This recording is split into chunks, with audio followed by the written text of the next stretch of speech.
নমস্কার, টকিজের আরেকটি এপিসোডে আপনাদের স্বাগত। আজকের এপিসোডটা একটু অন্যরকম। আজকের এপিসোড শ্রীরামপুর তথা মাহেশের ঐতিহ্য 270 বছরের পুরনো জগন্নাথ মন্দিরকে কেন্দ্র করে। আজকে আমাদের বিশেষ অতিথি জগন্নাথ মন্দিরের ট্রাস্টি বোর্ডের সম্পাদক পিয়াল অধিকারী। নমস্কার। এই মাহেশের জগন্নাথ মন্দির ভারতবর্ষের দ্বিতীয় এবং পশ্চিমবঙ্গের প্রথম জগন্নাথ মন্দির। এই জগন্নাথ মন্দিরের ইতিহাস সম্পর্কে যদি আমাদের কিছু বলেন। জয় জগন্নাথ। প্রথমেই বলি, আমাদের এই মাহেশের জগন্নাথ মন্দির এবং মহাপ্রভুর যে ইতিহাস এবং মাহেশের রথযাত্রা তো সর্বজন বিদিত। আজ থেকে 629 বছর পূর্বে সর্বত্যাগী সাধক ছিলেন ধ্রুবানন্দ ব্রহ্মচারী।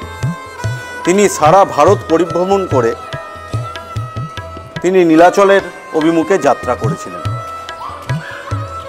সেই সময় তিনি মাহেশেতে তার আগ্রা ছিল এবং মাহেশ ছিল সেই সময় ঘন জনজঙ্গলে পরিপূর্ণ, লোকবসতি নেই বললেই চলত। তো সেই সময় যখন তিনি নীলাচলের বুকে যাত্রা করলেন এবং নীলাচলে গিয়ে উপস্থিত হলেন, সেই সময় তার মনে কামনা বাসনা হলো যে আমি স্বহস্তে প্রভুকে ভোগ নিবেদন করব। তো যখন তিনি স্বহস্তে প্রভুকে ভোগ নিবেদন করতে যাচ্ছিলেন, সেই সময়কার যারা পাণ্ডা ছিলেন নীলাচলের পুরীতে, ওনাকে অপমানিত লাঞ্ছিত করে বার করে দিয়েছিলেন এবং বলেছিলেন, কেয়া গর্বাচীন সন্ন্যাসী, তোমার এত বড় আস্পর্ধা, তুমি প্রভুকে স্বহস্তে ভোগ নিবেদন করতে এসেছো, তুমি বেরিয়ে যাও মন্দির থেকে। তো সেই সময় তিনি মনের দুঃখে বাইরে এক বটবৃক্ষের তলে আত্মহত্যা দেবার পরিকল্পনা করলেন। তো সেই সময় যখন তিনি আত্মহত্যা দিতে যাচ্ছিলেন, জগন্নাথ মহাপ্রভু তাকে স্বপ্ন দিলেন যে, হে ধ্রুবানন্দ, আত্মহত্যা মহাপাপ, তুমি মাহেশেতে ফিরে যাও। মাহেশেতে ফিরে ভাগীরথীর তীরে এক নিমকাঠ ভেসে পাবে, সেই নিমকাঠ থেকেই তুমি আমার মূর্তি তৈরি করো এবং বঙ্গদেশে তার নাম প্রচার করো। তো তিনি আর কাল বিলম্ব না করে, তার চোখ দিয়ে জল বেরোচ্ছে শুধু, তিনি তার মুখে জয় জগন্নাথ ধ্বনি, তিনি সেই রাত্রিরেই মাহেশের অভিমুখে যাত্রা করলেন। তো যখন মাহেশেতে এসে উপস্থিত হলেন, সেই সময় এখানে ঘন জঙ্গলে পরিপূর্ণ ছিল, এখানে লোকবসতি একদমই ছিল না। সেই সময় ভাগীরথীর তীরে তিনি বসে রইলেন যে কখন তার প্রাণের ঠাকুর, প্রেমের ঠাকুর তাকে দেখা দেবে। তো একদিন মুষলধারে বৃষ্টি হচ্ছে, বজ্র বিদ্যুৎ সহ বৃষ্টি হচ্ছে। তো সেই সময় তিনি দেখলেন যে দূরে তরঙ্গের আলোড়িত হচ্ছে এক কাষ্ঠখণ্ড। সেই কাষ্ঠখণ্ডকে তিনি বুকে করে তীরে নিয়ে এসে রাখলেন এবং যখন তিনি তীরে নিয়ে এসে রাখলেন, তার পরের দিন প্রত্যুষে এক সূত্রধর এসে উপস্থিত হলেন। সেই সূত্রধর আর কেউ নয়, স্বয়ং বিশ্বকর্মা। সেই সূত্রধরকে তিনি নির্দেশ দিলেন এক বড় ঘনশ্যাম রূপ তাকে তৈরি করে দিতে হবে, সেটিই হবে জগন্নাথ দেবের রূপ। তার থেকে অপেক্ষাকৃত ছোট একটি রূপ তৈরি করে দিতে হবে, সেটি হচ্ছে বলভদ্র দেবের রূপ, এবং তার থেকেও ছোট একটি রূপ তৈরি করে দিতে হবে, সেটি হচ্ছে মা সুভদ্রার রূপ। সেই যে 629 বছর পূর্বের সেই যে স্বপ্নাদিষ্ট দারু মূর্তি থেকে সেই যে জগন্নাথ দেব, বলভদ্র দেব এবং মা সুভদ্রার রূপ যে তৈরি হয়েছিল, সেটি এখনো পর্যন্ত আমাদের মাহেশে জলজল করছে বিদ্যমান। এটি হচ্ছে মাহেশের মাহাত্ম্য, এটি হচ্ছে মাহেশের গর্ব, এটি হচ্ছে মাহেশের অহংকার, এটাই হচ্ছে মাহেশ। কারণ আমাদের মূর্তি পাল্টানো হয় না। পুরীতে যেমন 12 বছর অন্তর আষাঢ় মাস মলমাস পড়লে সেটা 15 বছরও পড়তে পারে, 19 বছরও পড়তে পারে। তো আষাঢ় মাস যখন মলমাস হবে, সেই সময় পুরনো মূর্তি সমাধিস্থ হয়, নতুন মূর্তি স্থাপন করা হয়। এখনও অনেক জায়গাতেই জগন্নাথ মন্দির এসেছে, জগন্নাথ মন্দির হয়েছে তারা, কারণ কলিযুগে তো জগন্নাথ দেব ছাড়া আর কিছু নেই। উনি তো যুগে যুগে অবতীর্ণ হয়েছেন। উনি সত্য যুগে নারায়ণ, ত্রেতায় রামচন্দ্র, দাপরে কৃষ্ণ, আর কলিতে উনি যেহেতু জগন্নাথ, উনি যুগে যুগে অবতীর্ণ হয়েছেন আমাদের এই ধরাধামে। তাই এই যখন আমাদের এই কলিযুগে জগন্নাথ দেব তিনি আমাদের কাছে আছেন এবং এই মায়েসেতে সেই যে মূর্তি এখনো পর্যন্ত আমাদের মায়েসে এই মূর্তি আমরা পুজো করে আসছি অদ্যাবধি। এই মূর্তি আমাদের পাল্টানো হয় না, এই মূর্তি আমাদের কখনোই আমাদের কোনো শুধুমাত্র অঙ্গরাগ করা হয়। আমাদের এই মূর্তি কোনো দিন আমাদের মূর্তি পাল্টানো হয়নি, শুধুমাত্র অঙ্গরাগ করা হয়। এই অঙ্গরাগ যে করা হয়, এই অঙ্গরাগ আমাদের স্নানযাত্রার পরেই এই অঙ্গরাগ সাধিত হয়। অঙ্গরাগ মানে হচ্ছে স্নানযাত্রার দিন, একটু তার আগে বলে রাখি, স্নানযাত্রা হচ্ছে আমাদের মায়েসের সব থেকে বিখ্যাত। ভগবানের কথায় রইব মায়েসে তোমার সকাশে, আমি যে জগৎপতি, মায়েসেতে স্নানে উড়িষ্যায় ভোজনে রবে চিরদিন খ্যাতি। মায়েসেতে হচ্ছে স্নানযাত্রা সব থেকে বিখ্যাত। রথযাত্রা তো বিখ্যাতই, রথযাত্রা তো মায়েসের রথযাত্রা দেখবার জন্য লোকে লোকারণ্য, মানে এখানে স্ট্যাম্পেড হয়ে যাওয়ার মতন উপক্রম হয়, এত ভিড় হয় যে আমাদের যারা ভলেন্টিয়ারগণ থাকেন এবং পুলিশ প্রশাসন হিমশিম খেয়ে যান মায়েসের রথযাত্রায় ভিড় সামলাতে। তো তার থেকেও এটা আপনারা জেনে রাখুন, এটা হচ্ছে ঐতিহ্যের দিক থেকে মায়েসের স্নানযাত্রা হচ্ছে সব থেকে বিখ্যাত। স্নানযাত্রা হচ্ছে এই কারণেই বিখ্যাত যে আমাদের এই স্নানযাত্রার সময় যে একটা, যদি আমরা একটু পৌরাণিক গল্প হিসেবে যদি দেখি, যে এক নীলকণ্ঠ পাখি আমাদের এই স্নানযাত্রার সময় উড়ে এসে বসে, নয় মন্দিরের চূড়ায় বসে, নয় আশেপাশে যে কোনো বাড়ির ছাদে বসে, যে কোনো জায়গায় সেই নীলকণ্ঠ পাখি উড়ে এসে বসবে যখন আমরা পূর্ণিমা ধরে স্নানের সময় হয়। কারণ পূর্ণিমার সময় আমরা অন্যান্য জায়গায় যেমন যে কোনো সময় স্নান হয়, যেমন পুরীতে বিকেলবেলা স্নান হয়, ওরা পূর্ণিমার দিকটা ব্যাপার হয় না, কিন্তু আমরা পূর্ণিমা ধরে চলি। জ্যৈষ্ঠ মাসের পূর্ণিমা যে তিথি, পূর্ণিমা যে সময়, তার মধ্যেই আমরা স্নান করাই। তো দেখব যে যখন আমরা স্নান পর্ব শুরু করছি সেই সময় নীলকণ্ঠ পাখি আমরা দেখব যে নীলকণ্ঠ পাখিকে আমরা দেখতে পাবো, এবং যখন স্নান পর্ব শুরু হয়ে গেল তারপরে কিছুক্ষণ পরে আমরা সেই নীলকণ্ঠ পাখিকে আমরা দেখতে পাই না। এটাই তার ইন্ডিকেশন দেয় যে আমাদের মায়েসেতে স্নানযাত্রা প্রথম শুরু হয়েছে, তারপরে সেই নীলকণ্ঠ পাখি উড়ে চলে গেছে নীলাচলের বুকে, এটি আমরা ধরে থাকি। এটি হচ্ছে মায়েসের মাহাত্ম্য স্নানযাত্রার। এবং এই স্নানযাত্রার দিন আমাদের এই স্নানপিড়ি ময়দান আছে, সেই স্নানপিড়ি ময়দান থেকে বহু ভক্তরা আসেন সেই স্নানযাত্রা দর্শন করবার জন্য। এবং আমাদের বিভিন্ন রকম বেশে আমরা মহাপ্রভুকে সাজাই, আমরা অবকাশ বেশে সাজাই, আমরা সাত বেশে সাজাই, আমরা সিঙ্গার বেশ করি, এবং আমরা স্নানযাত্রার পরে আমরা গজবেশে মহাপ্রভুকে ধারণ করাই। এবং এই স্নানযাত্রার পরের দিন থেকেই আমাদের মহাপ্রভুর দরজা সম্পূর্ণরূপে বন্ধ হয়ে যায়। এই সময়টাকে বলা হয় অনবসরকাল। এই সময় কোনো কোলাহল চলে না, কোনো কাঁসর ঘণ্টা বাজবে না, মন্দিরে কোনো কোলাহল চলবে না, মন্দিরে কোনো রকম ভিড় আমরা দেখতে পাই না। সেই সময় মন্দিরের দরজা সম্পূর্ণরূপে, গর্ভগৃহের দরজা বন্ধ থাকে।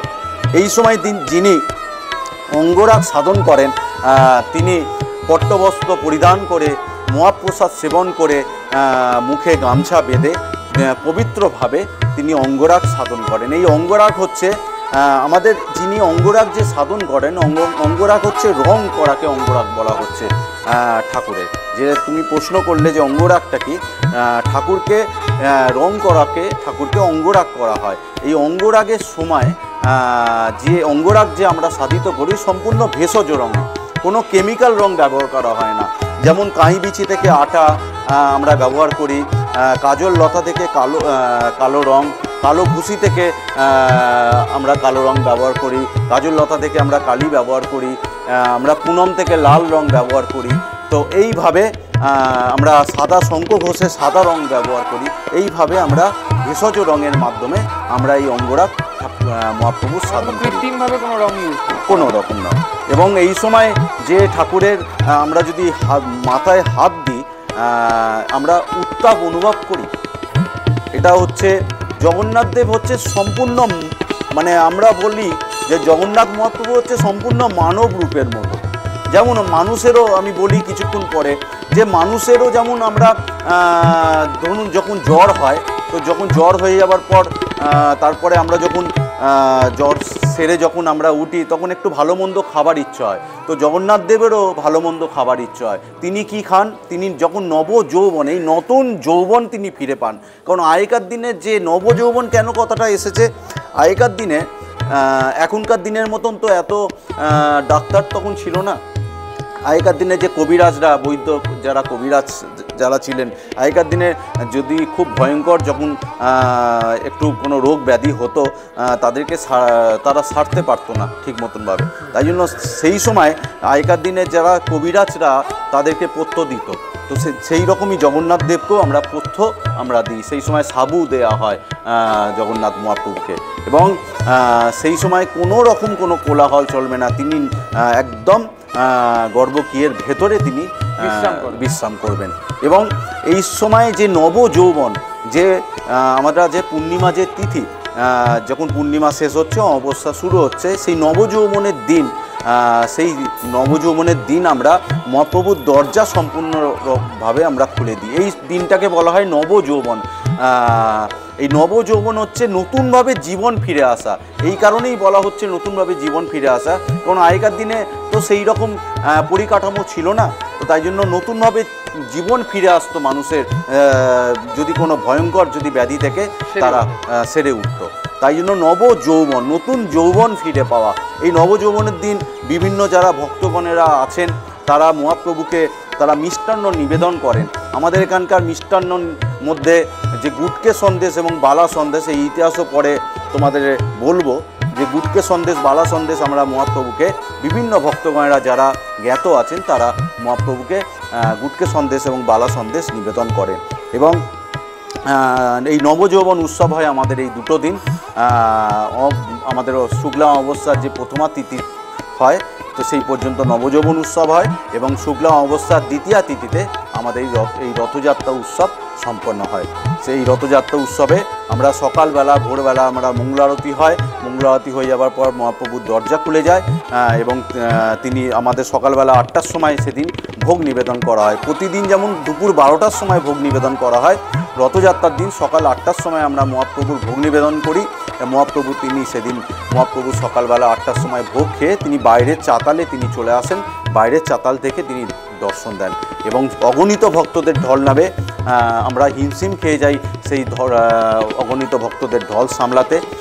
পুলিশ প্রশাসন তো যথেষ্টভাবে সজাগ থাকে, সবাই মিলে আমরা সজাগ থাকি, এবং এটা হচ্ছে আমাদের আনন্দ উৎসব, মাহেশের আনন্দ উৎসব, পশ্চিমবঙ্গের আনন্দ উৎসব, ভারতবর্ষের আনন্দ উৎসব, সারা পৃথিবীর আনন্দ উৎসব হচ্ছে রথযাত্রা। আমরা সবাই যেমন বাঙালি যেমন একটি দুর্গা পূজার দিকে তাকিয়ে থাকে, দুর্গোৎসব হচ্ছে শ্রেষ্ঠ উৎসব, কিন্তু আমরা তাকিয়ে থাকি তার সাথে রথযাত্রা উৎসবের সময় যে কখন রথযাত্রা হবে। বিভিন্ন কারণ এই যাত্রাটা কেন বলা হয়, যে জগন্নাথদেব নিজে তিনি বেরিয়ে আসছেন ভক্তদের তিনি দর্শন দেবার জন্য, তাই জন্যই যাত্রা বলা হয়। যাত্রা মানে হচ্ছে যখন কোনো ঠাকুর যখন নিজে বেরিয়ে আসে ভক্তদেরকে বিভিন্ন তিনি দর্শন দেবার জন্য, তখনই যখন নগর পরিক্রমা হয় বা কোনো কিছু রথ বেরোয় তখনই যাত্রা হয়। তাই জন্য রথযাত্রাতে আমরা শুক্লা অমাবস্যা দ্বিতীয়া তিথিতে আমাদের রথযাত্রা উৎসব সম্পন্ন হয়। এবং এই রথযাত্রা থেকে সোজা রথ থেকে উল্টো রথের মধ্যে এই যে 9টা দিন, এই আমাদের হচ্ছে একটা জেনে রাখতে হবে, আমাদের হচ্ছে উৎকল মতে দুটো মত আছে, একটা স্মার্ত মত, একটা উৎকল মত। আমাদের হচ্ছে উৎকল মতে, পুরীর মতেই। তা আমাদের যেহেতু দুটো বিপত্তারিণী হয়, সোজা রথ থেকে উল্টো রথের মধ্যে দুটো বিপত্তারিণী হবে। আমাদের হোরা পঞ্চমী উৎসব হয়। হোরা পঞ্চমী হচ্ছে পঞ্চম দিনের মাথায়, মানে সোজা রথ থেকে পঞ্চম দিনের মাথায় হোরা পঞ্চমী উৎসব হয়। এই হোরা পঞ্চমী উৎসবও খুব বিখ্যাত, কারণ এই হোরা পঞ্চমী হচ্ছে লক্ষ্মী ঠাকুরকে আমরা, যেহেতু লক্ষ্মী ঠাকুর হচ্ছে জগন্নাথ দেবেরই স্ত্রী, লক্ষ্মী তো এখানে ভিক্ষা করছে।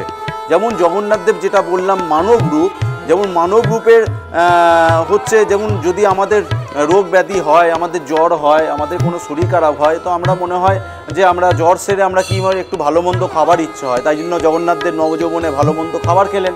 তো আমরাও যেমন খাবার খাই, ভালো মিষ্টি খাই, তো আমরা কোথায় যাই, একটু জ্বর ফর সেরে ওঠার পর আমরা মনে হলো একটু বাইরে ঘুরতে যাব, তো জগন্নাথ দেব কোথায় যাবেন? জগন্নাথ দেব চলে যাচ্ছেন মাসির বাড়ি। ঠিক আছে, সম্পূর্ণ মানব রূপ। জগন্নাথ দেব হচ্ছে সম্পূর্ণ মানব রূপ।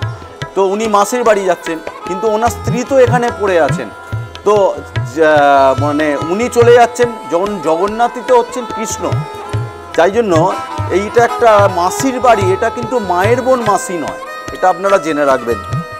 এই মাসি হচ্ছে জগন্নাথ দেবের, যেহেতু কৃষ্ণ মানে কৃষ্ণ যখন বৃন্দাবন থেকে মথুরায় চলে গেছিলেন, তো সেই সময় তার সাথে বিভিন্ন সখীরা গেছিলেন। তো কিন্তু সখীরা কৃষ্ণকে তার মতন করে পায়নি। তো এই কারণেই পায়নি, কারণ মথুরায় তিনি রাজা সেজে তিনি বিরাজ ছিলেন। তো রাজা যখন ছিলেন সেই সময় সখীরা ব্যর্থ মনোরথ হয়ে আবার ফিরে এসেছিলেন, কারণ কৃষ্ণকে তারা নিজের মতন করে তারা পেতে চেয়েছিলেন।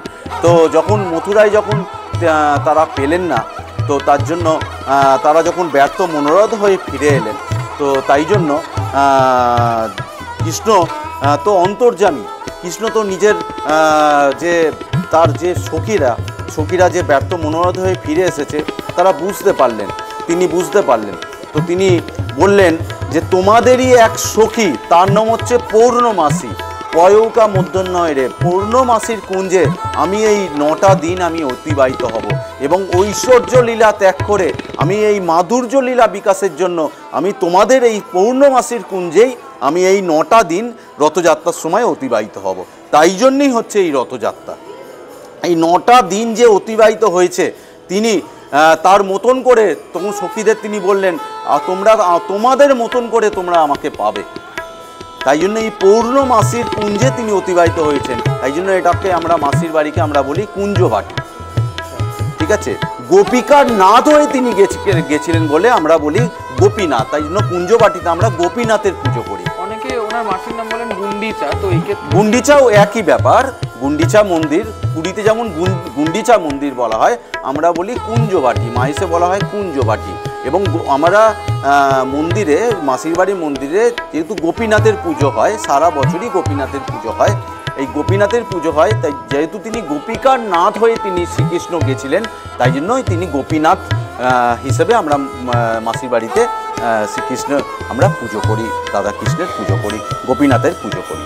তো এইভাবেই আমরা যে শ্রীকৃষ্ণের যেই 9টা দিন অতিবাহিত হয়েছিলেন, যেহেতু সত্যযুগে নারায়ণ, ত্রেতায় রামচন্দ্র, দাপরে কৃষ্ণ, আর কলিতে যেহেতু উনিই জগন্নাথ, তাই জন্য উনিই তো, যিনি শ্রীকৃষ্ণ তিনিই তো জগন্নাথ।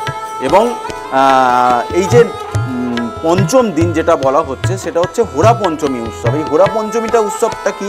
এই হোরা পঞ্চমী হচ্ছে খুব বিখ্যাত, দেখবেন রথের সময় বিভিন্ন মন্দিরে হোরা পঞ্চমী উৎসব হয়, পুরীতে হয়, মাইসে হয়। হোরা পঞ্চমী হচ্ছে, আমরা বলি যে 12 মুঠে সর্ষে 13 মুঠে রাই, চললে সর্ষে কামাক্কা যায়, সর্ষে করে চড়বর, জগন্নাথের মন করে ধরপর। এই আমরা সর্ষে পোড়া দিয়ে, জগন্নাথ দেবের স্ত্রী যেহেতু লক্ষ্মী, এই লক্ষ্মী ঠাকুর তো আমাদের এই শ্রী মন্দিরে মানে জগন্নাথ দেবের মন্দিরে সেই সময় ভিক্ষা করছে।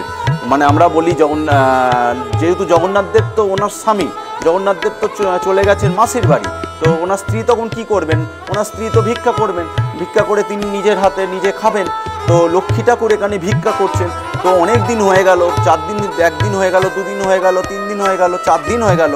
তো পঞ্চম দিনের মাথায় লক্ষ্মী ঠাকুর আর রাগ সামলাতে পারলেন না, তিনি চললেন মাসির বাড়িতে গিয়ে জগন্নাথ দেবকে বশীকরণ করে এলেন।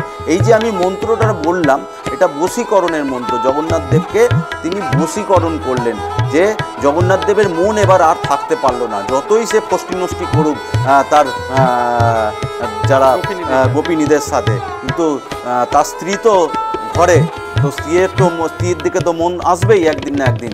তো পঞ্চম দিনের মাথায় জগন্নাথ দেবের মন আর, ওনাকে যেই বশীকরণ করা হলো, ওনার মন আর ধরপড় করছে, উনি কখন সেই শ্রীমন্দিরে আবার ফিরে আসবেন। এবং তাই জন্য সেই হোরা পঞ্চমী উৎসব আমাদের মাইসে খুবই বিখ্যাত। এই যে বশীকরণ দিয়ে, যখন সর্ষে পোড়া দিয়ে যখন বশীকরণ করা হয়, মশাল জ্বালিয়ে আমরা পালকি করে নিয়ে যাই লক্ষ্মী ঠাকুরকে শ্রীমন্দির থেকে, মশাল জ্বালিয়ে জগন্নাথ দেবের মাসির বাড়িতে। ওখানে ঠিক জগন্নাথ দেবের সাথে লক্ষ্মী ঠাকুরের দেখা দেখির ব্যাপার হয়। তো সেই সময় মশাল জ্বালিয়ে সেই জগন্নাথ দেবকে সামনে আমরা বশীকরণ করি যে সর্ষে পোড়া দিয়ে, সেই সর্ষে পোড়া নেবার জন্য বহু ভক্তের সমাগম হয় মাসির বাড়িতে হচ্ছে সেই দিন। এবং তারপরে তিনি আবার লক্ষ্মী ঠাকুরকে নিয়ে এসে আবার আমরা শ্রীমন্দিরে রেখে দিই। এবং সোজা রথ থেকে উল্টো রথের মধ্যে এটা হচ্ছে মায়েসের সবথেকে বিখ্যাত যে উৎসব, যে সোজা রথ থেকে উল্টো রথের মধ্যে যে রবিবার পড়েছিল, এই রবিবার দিনটা আমাদের দ্বাদশ গোপাল উৎসব বলে আমরা খ্যাত। মায়েসের দ্বাদশ গোপাল উৎসব, এই উৎসবটা কোথাও চট করে আমরা দেখতে পাবো না। দ্বাদশ গোপাল উৎসব মায়েসে হচ্ছে সবথেকে বিখ্যাত। রবিবার দিন সোজা রথ থেকে উল্টো রথের মধ্যে যে রবিবার পড়বে, সেই রবিবার দিনই দ্বাদশ গোপাল উৎসব আমাদের মায়েসে হয়। এই দ্বাদশ গোপাল উৎসবটা কি? এই দ্বাদশ গোপাল উৎসব হচ্ছে চৈতন্য মহাপ্রভু তার দ্বাদশ পার্ষদদের নিয়ে, তার দ্বাদশ পার্ষদ হচ্ছে অভিরাম গোস্বামী, যেমন হচ্ছে ধনঞ্জয় পণ্ডিত, শ্রীধর পণ্ডিত, কানাই ঠাকুর, ঠাকুর কমলাকর পিবলাই, পুরুষোত্তম ঠাকুর, নগর পুরুষোত্তম ঠাকুর ইত্যাদি, এই সকল যারা যারা দ্বাদশ পার্ষদ আছে তাদেরকে নিয়ে তিনি আমাদের মায়েসেতে রথের চারপাশে উনি নাম কীর্তন করেছিলেন। তাই জন্য এই সময়ে সেই দিনটাকে আমরা দ্বাদশ গোপাল উৎসব বলে আমরা মানি। আমাদের মায়েসেও দ্বাদশ গোপাল উৎসব হয়। আমরা বিভিন্ন যারা নৃত্যগোষ্ঠী যারা আছেন এবং বিভিন্ন যারা নাম কীর্তনের যারা দল আছেন, তারা আমরা চৈতন্য মহাপ্রভুর মূর্তি নিয়ে, যেহেতু চৈতন্য মহাপ্রভুই মাহেশকে নব নীলাচল আখ্যা দিয়েছেন, এটা চারটিখানি কথা নয়। পুরী হচ্ছে নীলাচল, মাহেশ হচ্ছে নব নীলাচল, এটা কোনো ব্যক্তির দেওয়া আখ্যা নয়, স্বয়ং চৈতন্য মহাপ্রভু আমাদের মাহেশকে নব নীলাচল আখ্যা দিয়েছেন। এবং তাই জন্য আমরা চৈতন্য মহাপ্রভুর আদর্শে আমরা অনুপ্রাণিত। মাহেশ হচ্ছে চৈতন্য মহাপ্রভুর আদর্শেই অনুপ্রাণিত। এবং চৈতন্য মহাপ্রভুরই যিনি একদম অন্তরঙ্গ পার্ষদ ছিলেন ঠাকুর কমলাকর পিবলাই, যিনি পঞ্চম গোপাল ছিলেন ঠাকুর কমলাকর পিবলাই, যিনি 6 চক্রবর্তীর অন্যতম চক্রবর্তী ছিলেন এবং দাপর যুগের তিনি মহাবল সখা ছিলেন হচ্ছে ঠাকুর কমলাকর পিবলাই। সেই ঠাকুর কমলাকর পিবলাইয়েরই আমরা বংশধর হিসেবে জগন্নাথ মহাপ্রভুর সেবা পূজার ভার গ্রহণ করে আসছি।